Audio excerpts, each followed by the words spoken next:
디모데전서 4장 1절부터 5절까지 말씀입니다. 다 같이 읽겠습니다. 시작. 그러나 성령이 밝히 말씀하시기를 후일에 어떤 사람들이 믿음에서 떠나 미혹하는 영과 귀신의 가르침을 따르리라 하셨으니 자기 양심이 화인을 맞아서 외식함으로 거짓말하는 자들이라.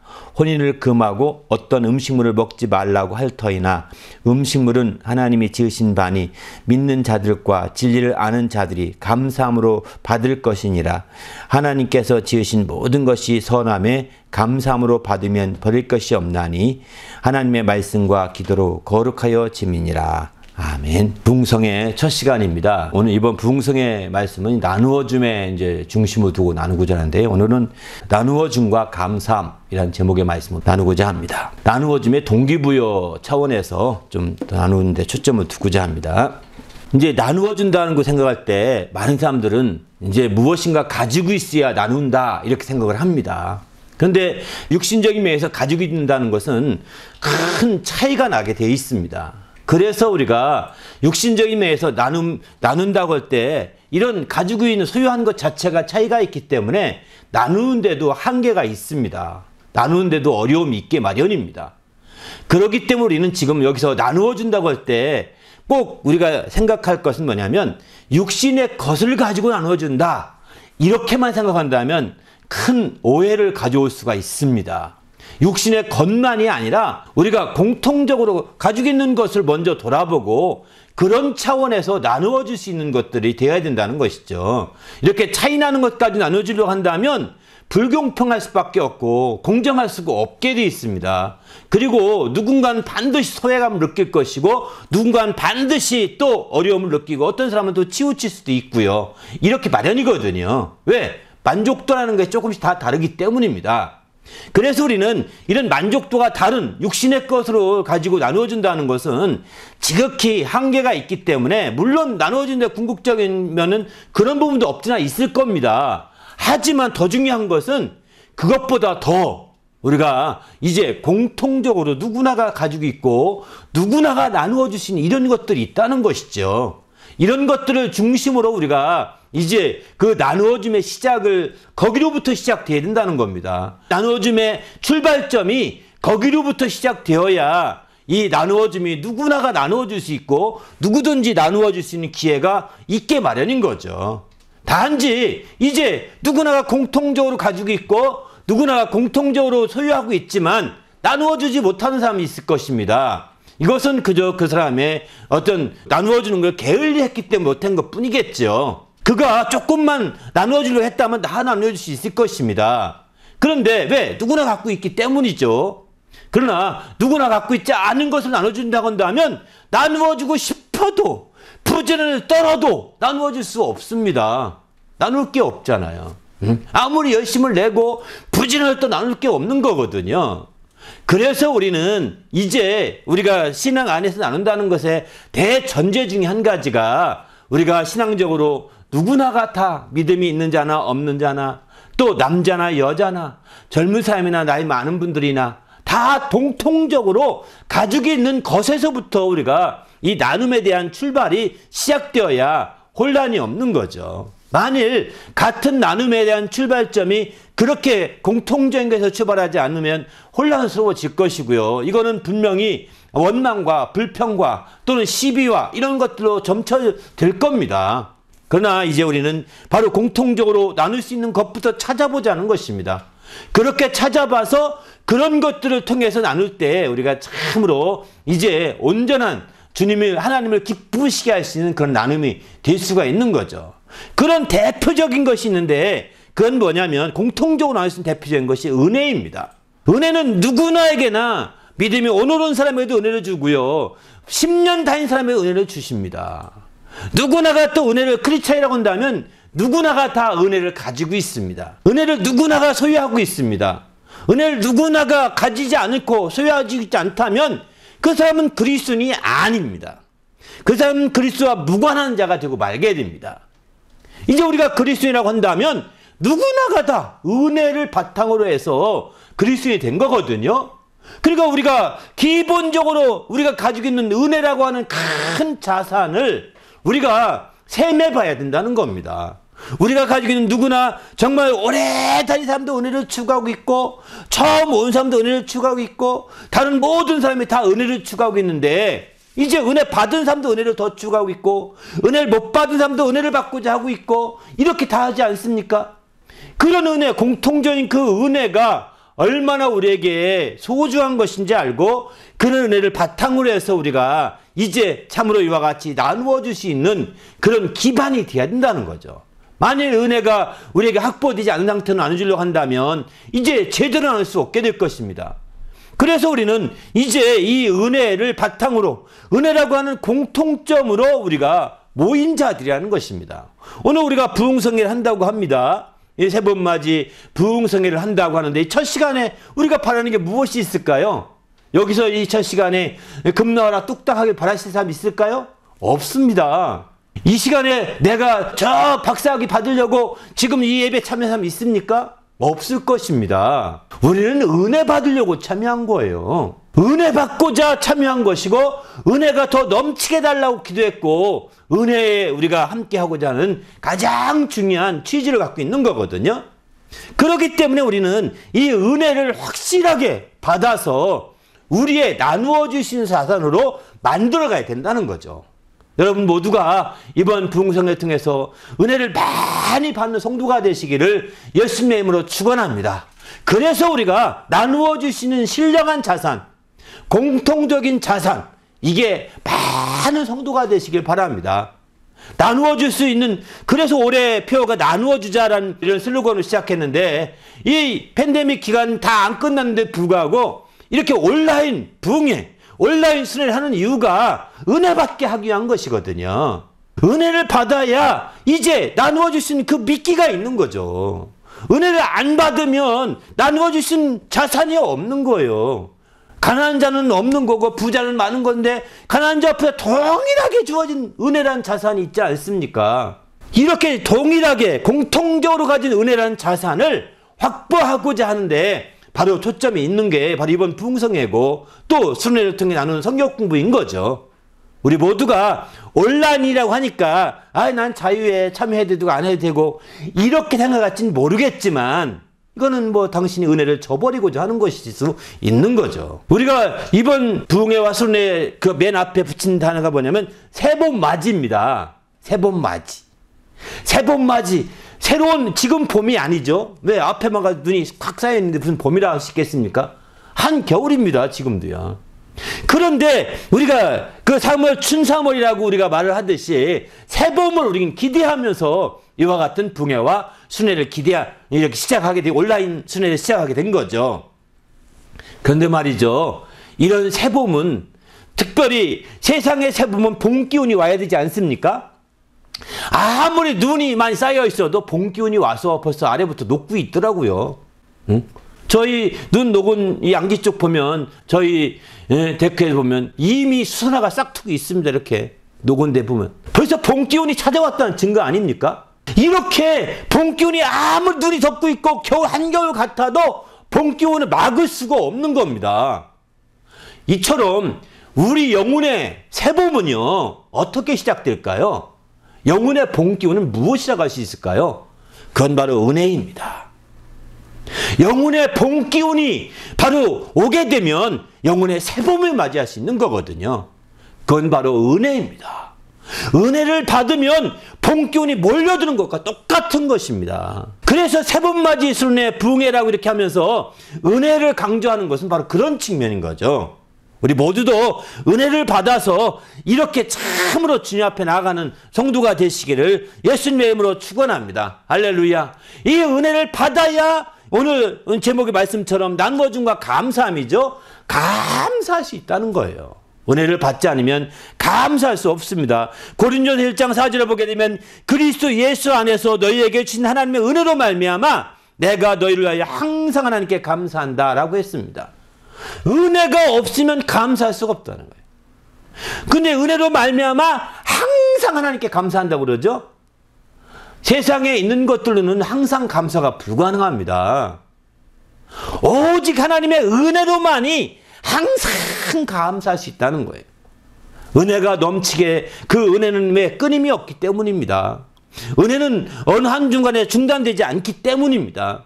그 은혜, 그래서 그 은혜로 말미암아 항상 그것도 감사할 수 있는 거죠. 이렇게 은혜로 항상 감사하게 되면 그 감사로 말미암아 은혜가 더욱더 넘쳐서 하나님께 영광을 돌리게 된다라고 고린도후서 4장 15절은 그렇게 표현하고 있습니다. 모든 것이 너희를 위함이니 많은 사람이 감사로 말미암아 은혜가 더하여 넘쳐서 하나님께 영광을 돌리게 하려 함이라 이렇게 말하고 있습니다. 바로 이런 감사가 넘치게 되면 또 은혜가 더욱더 더하여 넘친다는 거예요. 은혜가 더욱더 더하여 넘치게 되면 그것으로 말미암아 하나님께 영광을 돌리는 역사가 펼쳐지게 되는 거죠. 그래서 우리는 이제 은혜라고 하는 공통의 재산, 은혜라고 하는 우리 모두가 함께 가지고 있는 그 재산을 우리가 깊이 되새겨보면서 내가 이 은혜로 감사하는 정도가 되시길 바랍니다. 그래서 이제 은혜로 말미암은 감사가 우리의 나눠줌의 큰 동기가 되어야 되는 거죠. 다른 것이 아닙니다. 내가 물질 차고 넘쳐 나눠주는 거 아닙니다.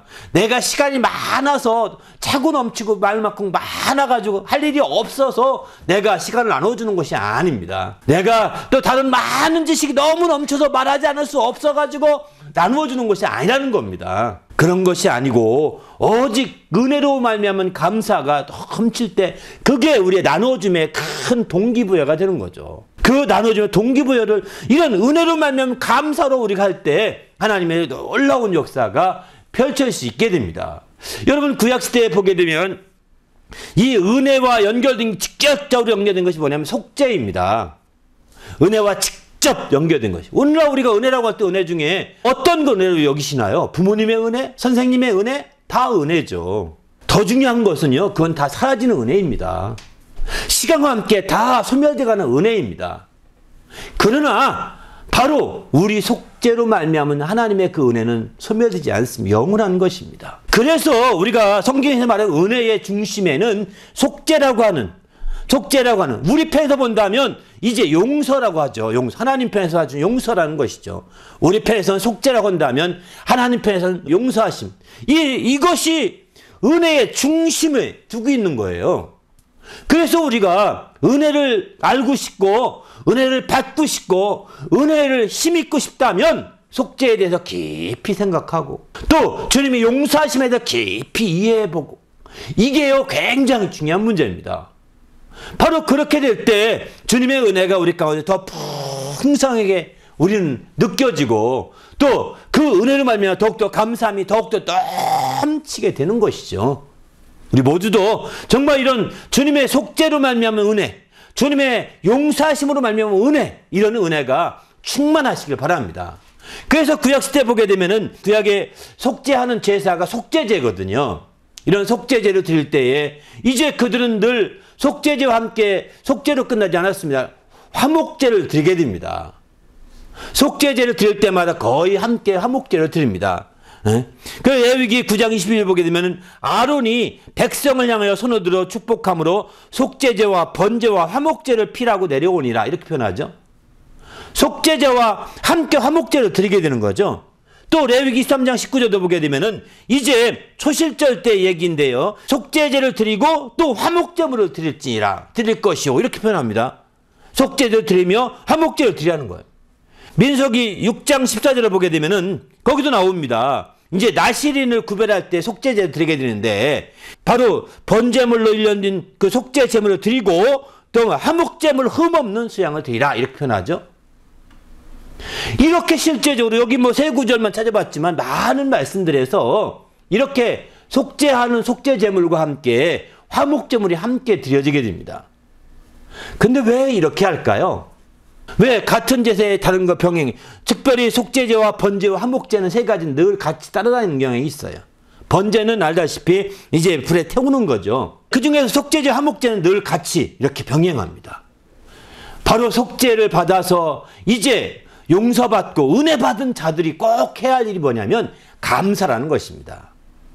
은혜를 받으면 받을수록 더욱더 감사가 함께 뒤따라야 된다는 것을 가르쳐주는 제사 방식입니다. 은혜를 받았으면 받았을수록 더욱더 화목제물을 드리는 거예요. 그런데 속죄 제물은 아무도 먹지 못합니다. 다 그것을 번제로 태워버려야 합니다. 속죄제물은. 반면에 화목제물은 지저분한 것만 태워버리고 나머지는 잔치를 벌이게 됩니다. 나누어 먹습니다. 화목제 그 드린 제향들과 거기 참여한 자들과 아니면 또는 때로는 가족들까지 함께 먹을 수도 있습니다. 그래서 나시린 같은 수염소 하나를 속죄를 드리고 또 어린 수양 2마리를 화목제물로 드리라 이렇게 말하거든요. 오히려 화목제물이 더 많습니다. 재밌죠? 번제물로 드린 1년 된 수양 1마리를 속죄제물로 드리고 또 1년 된 어린 암양 하나와 화목제물로 흠없는 수양 하나를 드리라 이렇게 표현하죠. 근데 여기는 같지만 초시절 같은 경우는 이 맥축절이거든요. 초시절이 잔치 때거든요. 그러니까 화목제물이 더 많이 드려지게 됩니다. 화목제물은 2마리, 속죄제물은 1마리를 드리는 셈이죠. 바로 화목제물은 다른 말로 표현하면 감사제예요. 감사제. 우리가 생각할 때 화목이라는 것은 마치 화목하다 그런 화목인 줄 아는데 맞습니다. 속죄를 받아서 하나님과 화목했다는 뜻에서 감사제물을 드리라는 겁니다. 근데 이렇게 감사제물을 드리는데 이 화목제물에는 3종류가 있습니다. 일반적으로는 감사제가 있고요. 그 다음에는 서원제도 있습니다. 그 다음에 낙헌제도 있습니다. 3가지 종류가 있습니다. 감사제는 바로 속죄함을 인하여 참으로 감사하는 게 감사제죠. 근데 감사제에 그 잔치할 때는 하루만 먹으라는 겁니다. 감사해서.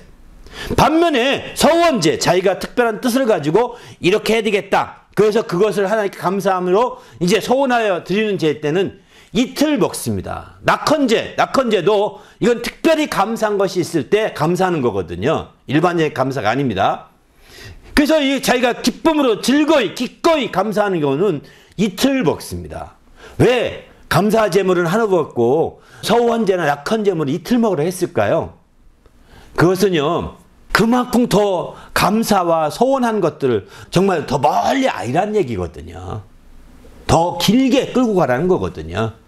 그러나 일반적인 용서하심을 감사한 것은 하루만 먹으라는 거예요. 이틀까지 가지 말라고 이렇게 표현합니다. 레위기 7장 15절부터 18절까지는 이렇게 쭉 나오게 됩니다. 한번 읽어드릴까요? 감사함으로 드리는 화목제의 희생 고기는 드리는 그날에 먹을 것이요 조금이라도 이튿날 아침까지 두지 말 것이니 이게 감사제물입니다. 감사제, 희생제, 화목제물인 거죠.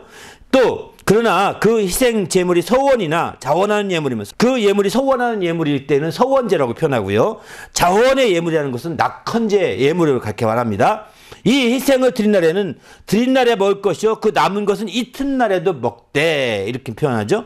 17절 그 희생의 고기가 제3일까지 남았으면 불사를 찌니 만일 그 화목자의 희생의 고기를 제3일에 조금이라도 먹으면 그 제사는 연락되지 않을 것이라. 드린 자에게도 예물답게 못 되고 도리어 가장한 것이 될 것이며 그것을 먹는 자는 죄를 당하리라. 이렇게 말합니다. 그러니까 우리가 화목제물 중에 감사제물은 당일 하루만 먹습니다. 왜? 그날 참여한 분들이 다 나눠 먹는 거죠. 반면에 이제 서원제나 낙헌제의 제물은 이튿날까지 가면 더 멀리까지 먹으라는 거예요. 이렇게 함께. 그것을 알리라는 것과 똑같은 것입니다. 나누는 데 초점 두고 있는 것이죠. 그래서 우리는 이 속죄제와 함께 화목제를 늘 드린다는 거예요. 분리되어 있지 않습니다. 속죄제를 드린 후에 화목제물 드려서 이제 감사함으로 함께 잔치를 벌이는 거죠. 사실은. 그렇게 해서 마침내 감사로 함께 나누어가는 삶, 그 은혜 받은 것을 감사로 말미암아 나누어가는 삶으로 이렇게 발전되게 하려고 하고 있음을 우리 그 구약 성경을 보면서 이걸 깊이 알게 됩니다. 우리 모두도 이제 주님 안에서 이렇게 정말 하나님의 감사함을 통해서 나누어 줄 수 있는 성도가 되시길 바랍니다. 그 감사함의 뿌리는 바로 은혜에 있는 겁니다. 은혜는 우리 모두가 가지고 있는 공통의 자산이기 때문입니다. 바로 어제 하루 전에 온 사람도 은혜 받은 자요. 또 오늘 처음 오신 분도 은혜 받을 수 있어서 이 나눠줄 게 있습니다. 오래 다닌 분도 은혜 받아 나눠줄 수 있는 거죠. 우리가 나누어줘야 될 첫 번째가 바로 이 은혜를 나누어주는 것입니다. 다른 게 아닙니다. 나누어줄 첫 번째가 이 용서하심의 그 은혜를 함께 나누어 갖는 거죠. 그래서 함께 나만 먹지 않고 거기 참여한 제사장이나 거기에 참여했던 다른 사람들까지 다 함께 먹을 수 있고 또 에세렘 근처에 불러서 함께 먹는 잔치가 벌어지는 겁니다. 이렇게 해서 마침내 이건 어떤 거 누가 물어볼 거면 이 음식은 왜 어떤 음식입니까? 물어보면 어느 분이 하나님께 화목제물로 드린 거예요. 함께 먹는 거예요. 감사하지 않습니까? 어느 분이 서원했답니다. 그런데 이렇게 떡을 돌리네요. 함께 먹는 거죠. 물론 화목제물 가운데 떡도 있습니다. 이렇게 소제로 드리는 예품도 있습니다. 그렇게 해서 그것도 있는 거고. 그러나 대부분이 고기가 대부분 많죠. 황소를 드릴 때도 있고 이렇게 염소와 양을 드릴 수도 있으니까요. 이만큼 우리는 이제 정말 화목제물을 통해서 나누고자 하시는 주님의 놀라운 이런 지혜들을 우리는 성경에서 배울 수 있어야 되겠다는 거죠. 그러면 우리가 감사함으로 나누되 이제 어떤 기본적인 마음이 필요할까요? 성경은 몇 가지 말씀들을 볼 수 있습니다. 첫 번째는 견고하게 하라는 목적을 두고 나누라는 것입니다. 감사하되. 이제 어떤 신령한 은사를 나누어 주어 너희를 견고하게 하려 함이니 이렇게 표현하죠.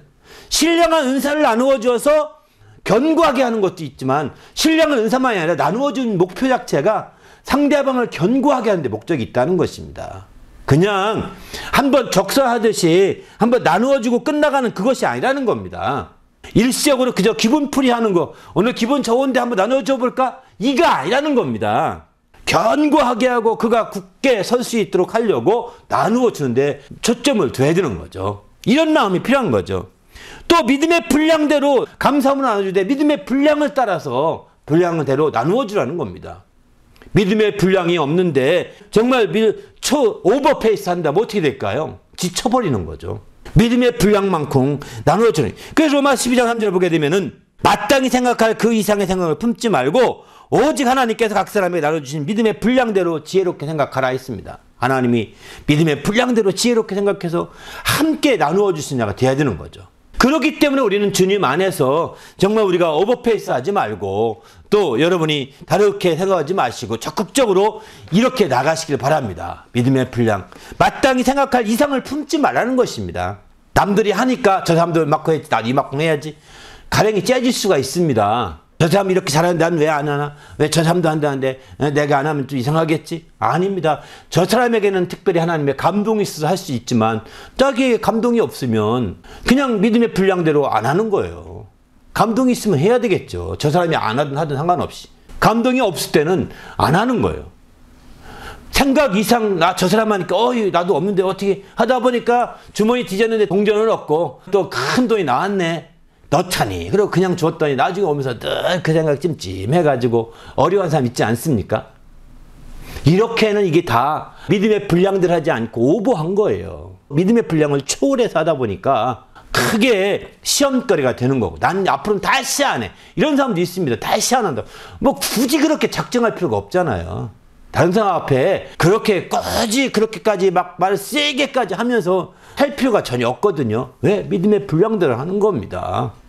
내가 믿음의 분량이 적어서 못하는데 나는 죽어도 안 해. 이렇게 말한다는 것은 스스로 믿음의 분량을 제한시키는 것과 똑같지 않겠습니까?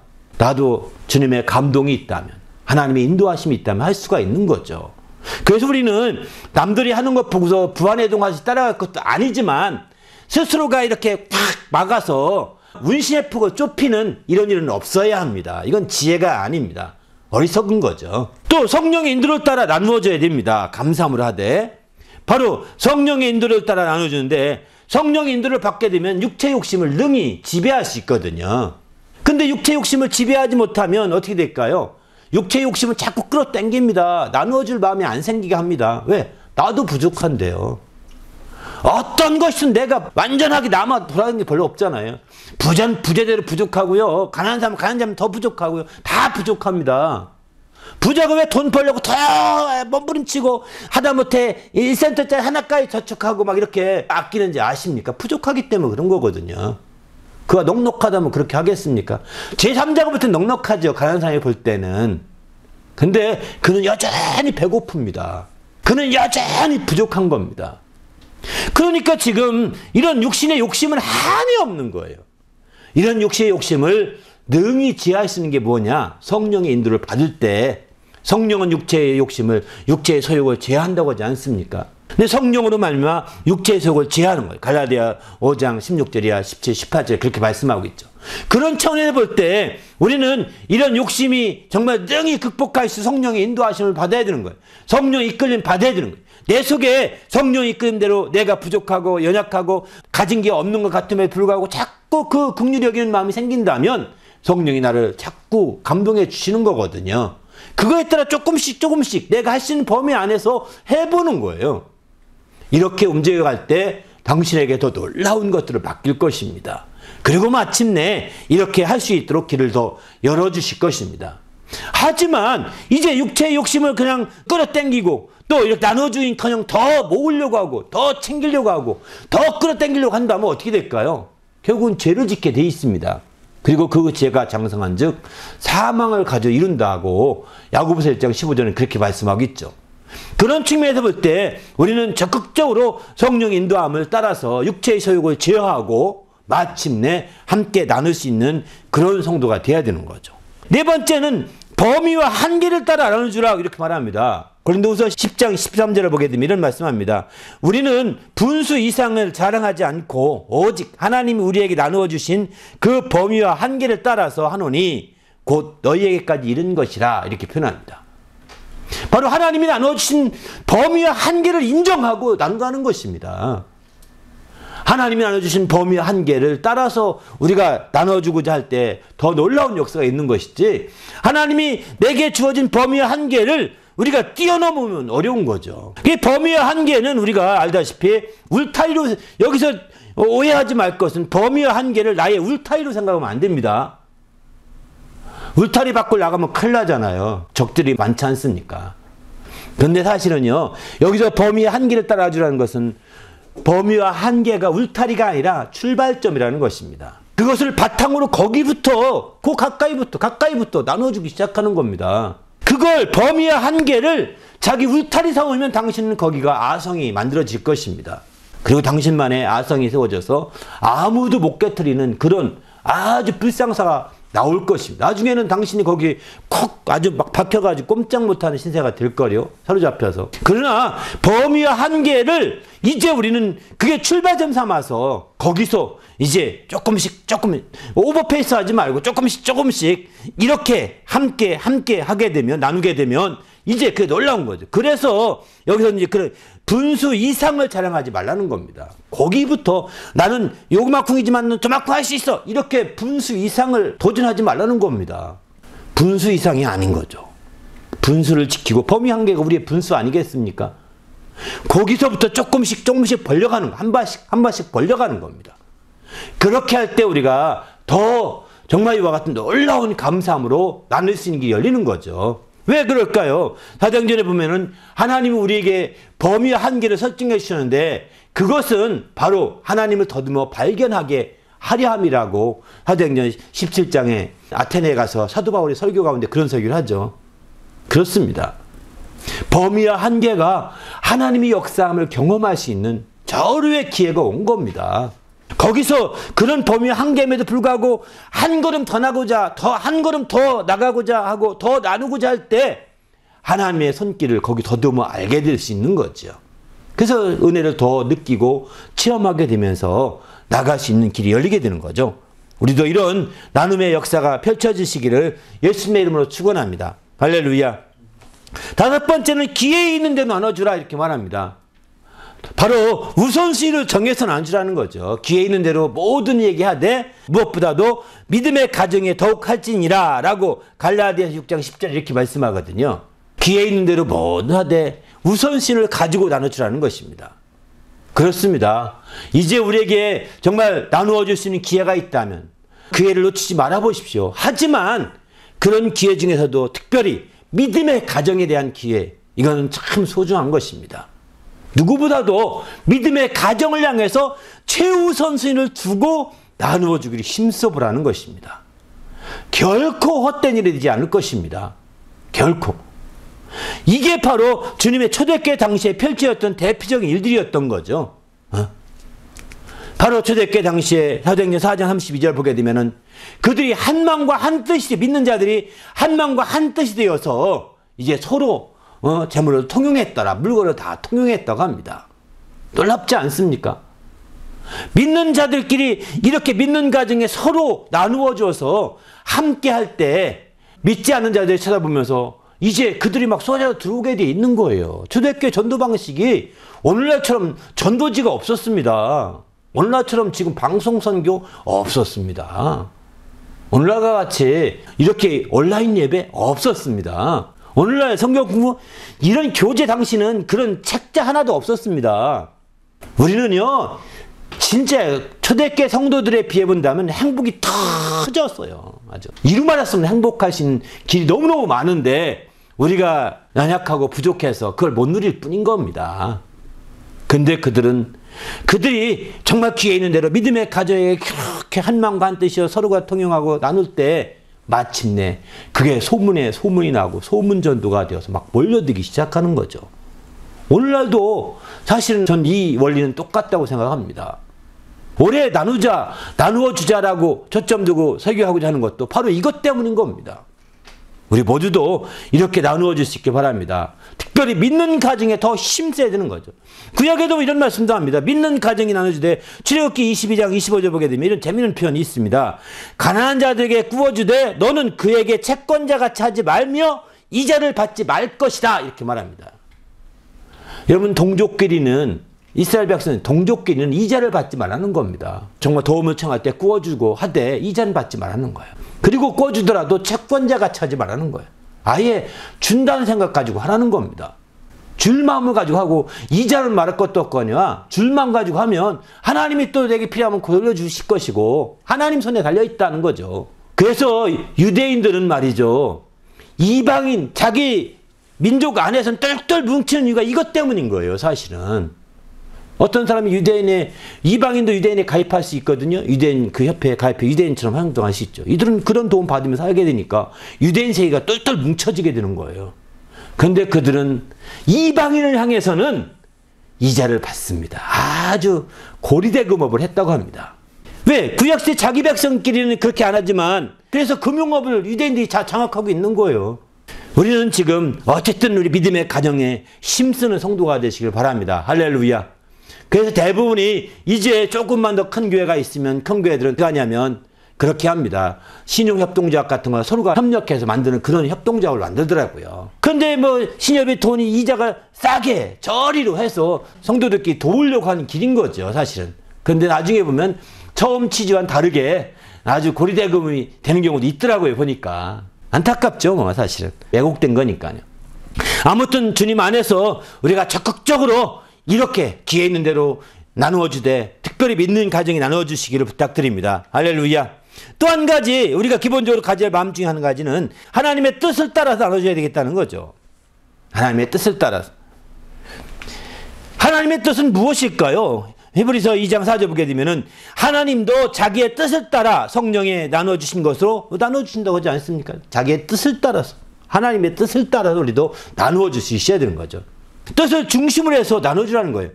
인간의 뜻이 중심이 되면 인간의 뜻은요 자기 이익을 챙길 수밖에 없거든요. 자기 이익을 손해보면서 살 사람이 거의 없습니다. 오직 하나님의 뜻에 초점을 두어야 이렇게 되는 거죠. 더구나 하나님의 뜻은 살리는 것이라고 했습니다. 요한복음 6장 39절 보면 내 애를 보내신 이의 뜻은 나 아들을 보고 믿는 자마다 다 살리는 것이라고 했거든요. 더 나가서 제가 읽은 4장 3절도 보게 되면 하나님의 뜻은 거룩함이라 이렇게 했습니다. 바로 하나님의 뜻은 거룩한 것이고 살리는 것이기 때문에 그 뜻을 따라 나가게 되면 자꾸 살리는 쪽으로 살리려면 어떻게 될까? 나누어져야 되지 않겠습니까? 거룩해져야 되는데 이 거룩한 행실이 뭘까요? 나누어주는 거거든요. 그렇게 해서 우리의 거룩함 영향력이 점점점 뻗쳐나가게 되는 것이죠. 우리도 이제 정말 하나님의 뜻을 따라서 온전히 나누어줄 수 있는 성도가 되시길 바랍니다. 바로 그러나 이제 하나님의 뜻이 아닌 인간의 뜻을 따라가면 사람의 뜻을 따라가면 자꾸 계산적이 돼가지고 자기중심적인 계산으로 돌아가게 되는 거예요. 이렇게 돼버리면 나눌 수 있는 기회가 점점점 상실하게 되는 거죠. 7번째는 하나님이 기뻐하시도록 나누어줘야 되겠다는 겁니다. 오직 선을 행함과 서로 나눠주기를 잊지 말라. 이는 하나님이 이 같은 제사를 기뻐하시느니라. 이렇게 히브리서 13장 16절에 이렇게 말씀합니다. 이처럼 하나님이 기뻐하시는 대로 이렇게 서로 나눠주기 힘써야 되겠다는 거죠. 우리도 서로 나눠주셔서 정말 이렇게 함께 하나님을 기뻐하시도록 하는 성도가 되시길 바랍니다. 하나님을 기쁘시게 하면 어떻게 해야 될까요? 로마서 14장 18절 보게 되면 그리스도로 섬기는 자는 하나님을 기쁘시게 한다고 했습니다. 그런 자들은 사람에게도 칭찬을 받는다 이렇게까지 말씀하십니다. 왜 칭찬받을까요? 하나님을 기쁘시게 하면 끝나지 않고 사람에게도 칭찬받는 이유, 하나님을 기쁘시게 해서 그리스도 섬기면 그리스도의 말씀대로 나누어주게 되거든요. 그러니까 사람들에게 칭찬 안 받을 수가 없죠. 안 받을 수가 없죠. 그러나 이제 알다시피 이렇게 그리스도 섬기려면 믿음이 필요한 건데, 믿음은 하나님을 기쁘시게 하는 것이라는 거예요. 믿음 없이는 하나님을 기쁘시게 할 수 없다. 이렇게 히브리서 11장 6절에 말씀하죠. 믿음이 하나님을 기쁘시게 하는 거거든요. 그리스도를 믿음으로 섬기게 되면 하나님을 기쁘시게 할 수 있는 거죠. 그런 삶이 선순환 되어 나눠주게 되어 있는 거죠. 우리도 주님 안에서 이런 나누는 거룩한 성도가 되시기를 예수님의 이름으로 축원합니다. 반면에 로마서 8장 8절 보게 되면 육신에 있는 자는 하나님을 기쁘시게 하지 못한다 이렇게 말합니다. 왜 못하게 될까요? 육신에 있는 자는 육신의 욕심을 따라서 이제 자꾸 죄를 짓고 멸망의 길로 가거든요. 육신의 생각에 치우치거든요. 그런 육신의 생각은 바로 멸망을 피할 수 없다는 겁니다. 그러나 그 육신의 생각 때문에 결국은 자꾸 나눠주기보다는 오히려 이 자기 욕심만 부리게 되는 것이죠.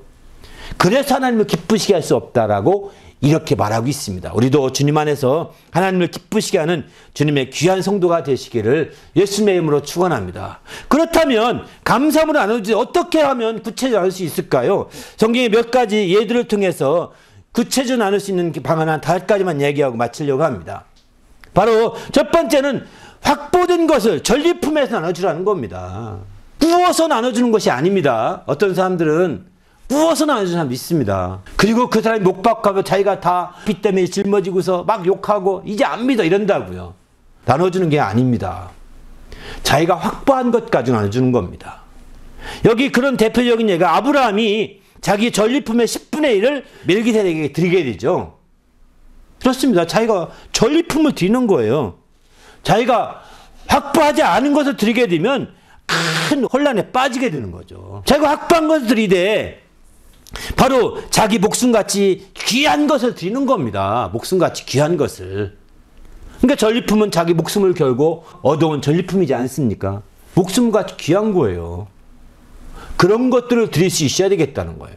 그렇지 않고 이제 신명기에 이런 말씀도 합니다. 창기의 번돈이나 개같은 자의 소득은 아무 선한 일로든지 하나님께 전에 가져오지 말라. 이 둘은 네 하나님 여호와께 가장한 것이다. 이렇게 말합니다. 창기의 번돈이나 개같은 자의 소득 이렇게 표현합니다. 이런 거는요 목숨 걸고 한 게 아니라 그야말로 정말 더러운 수입이잖아요. 거룩한 수입이 아니지 않습니까? 바로 정말 귀한 것, 고귀한 것을 드릴 수 있어야 되는 거지. 그런 것들 나누는 것이지. 이렇게 도둑질한 것 가지고 이게 나누는 번 생각해 보십시오. 이거는요. 그래서 사실은 뇌물 받은 거 이런 거 다 나누는 사람 보십시오. 다 나누잖아요. 이렇게 아래로. 그죠? 남는 게 없습니다. 이런 건 다. 이건 나누는 것이 아닙니다. 자기가 뇌물 받은 거 혼자 안 끌어가려고 다 나눠주는 거죠. 사실은. 자기가 참 열심히 땀 흘리고 열심히 피 흘리고 열심히 노력해서 번 것들.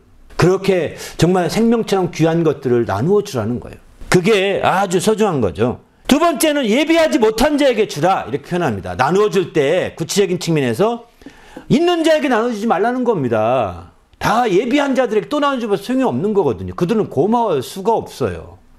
있는 자에게 주지 말고 없는 자, 예비하지 못한 자들에게 나누어 주라고 이렇게 말하고 있습니다. 느헤미야 8장 10절에 보게 되면은 느헤미야는 또 이르기를 너희는 가서 살찐 것을 먹고 그 단 것을 마시되 예비치 못한 자에게는 너희가 나누어 주라 이렇게 말합니다. 예비치 못한 자 나누어 주라.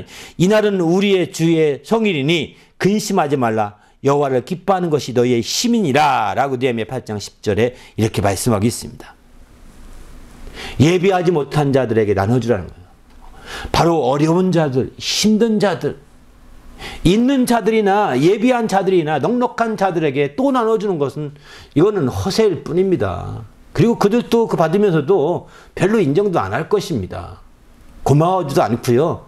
별 의미가 없고 가치가 있게 생각지 않을 것입니다. 왜? 자기가 다 있으니까요. 예비하지 못한 자들, 힘들고 어려운 자들이 있다면 우리가 그런 자들에게 나누어 줄 때 오히려 정말 하나님을 기쁘시게 할 수 있는 길이 열릴 수가 있는 거죠. 우리도 이렇게 나눌 수 있기를 부탁드립니다. 세 번째는 자기 양식을 나눠주라 이렇게 말합니다. 자기가 일한 것만 일해서 번 것이 정도가 아니라 자기가 먹을 것, 자기가 먹으려고 했던 걸 나눠주라는 것입니다.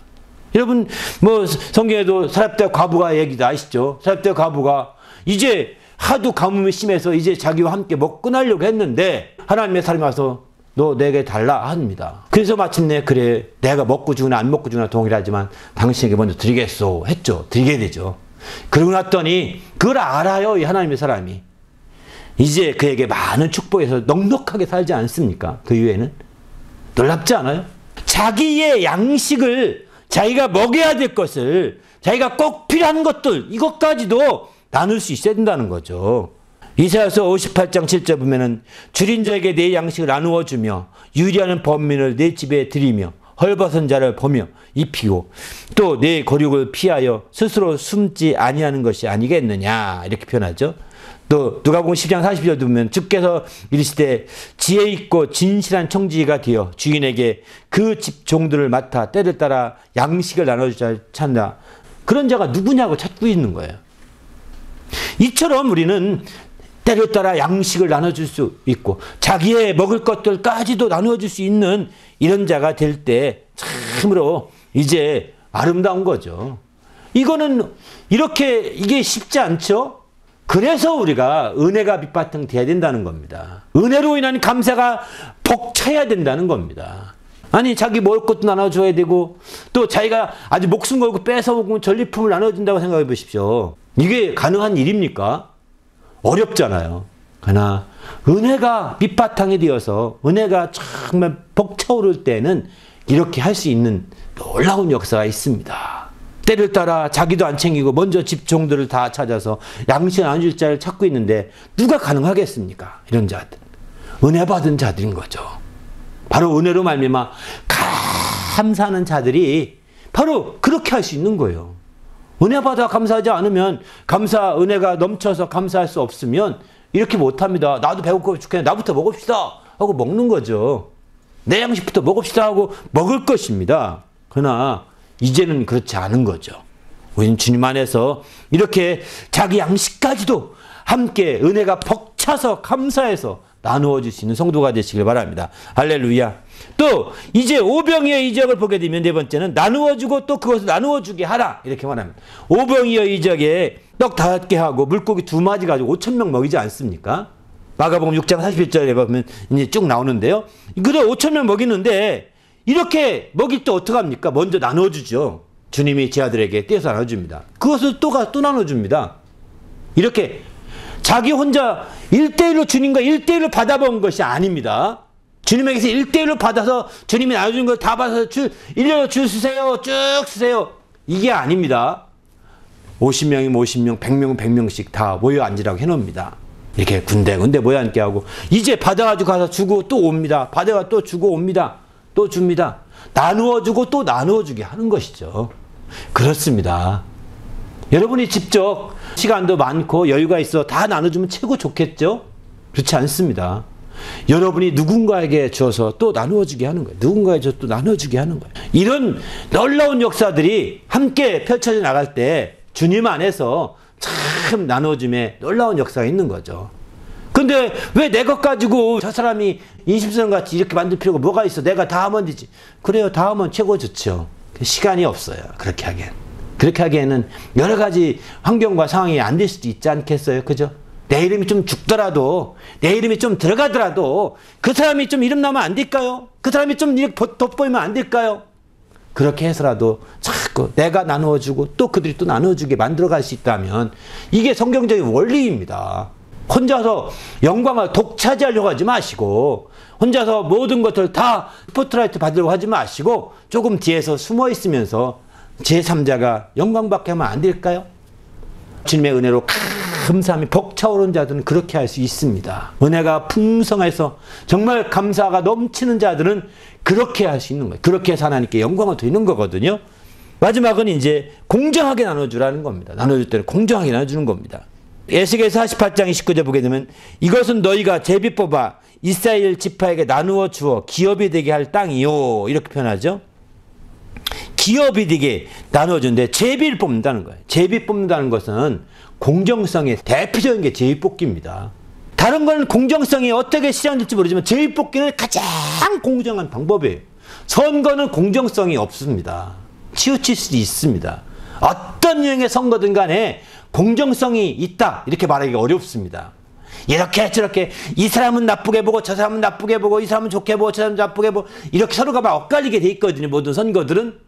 그러나 제비 뽑기로 하게 되면 누구도 거기에 토론도 할 수가 없다고요. 사람이 한 것이 아니잖아요. 더구나 신앙 안에서는 더 말할 것도 없는 거죠. 신앙 안에서는 이렇게 제비 뽑기를 통해서 공정하게 나눠준다면 정말 참 아름답게 나눌 수가 있는 것이죠.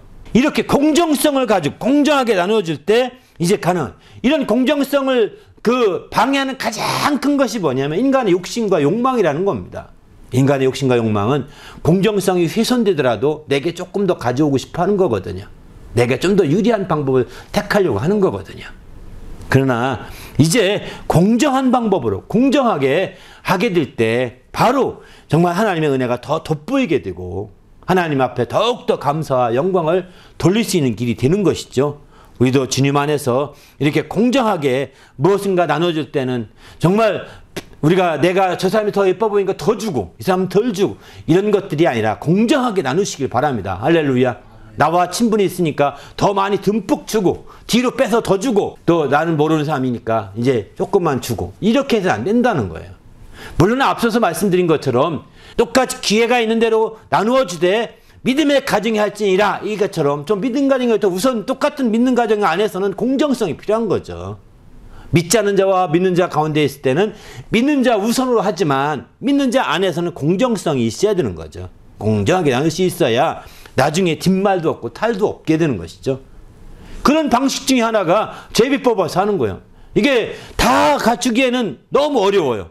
뭐라고 그럴까? 다 나눠주려면 10분의 1인데 10명이 나눠주려면 10분의 1 쪼개면 진짜 콩의 반도 안 됩니다. 콩 하나의 반도 안 돼. 그거 나누면 무슨 소용이 있겠습니까? 그러니까 이것 가지고 두 사람밖에 줄 수 없다고 한다면 우리는 제비 뽑아서 두 사람 줍시다. 이렇게 두 사람 주는 거예요.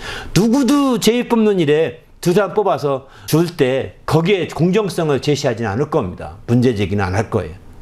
이렇게 우리는 정말 주님의 공정성을 발휘해서 할 때 더욱더 주님의 은혜가 넘치게 되고 더 감사한 역사들이 펼쳐지는 거죠. 그럴 때 아마 하나님 보실 때 가장 필요한 자에게 갈 수 있도록 제비를 몰아주실 거예요. 우리는 주님 안에서 이런 정말 다 함께 감사함으로 나누되 이렇게 멋지게 나누는 성도가 되시길 예수님의 이름으로 부탁을 드립니다. 할렐루야.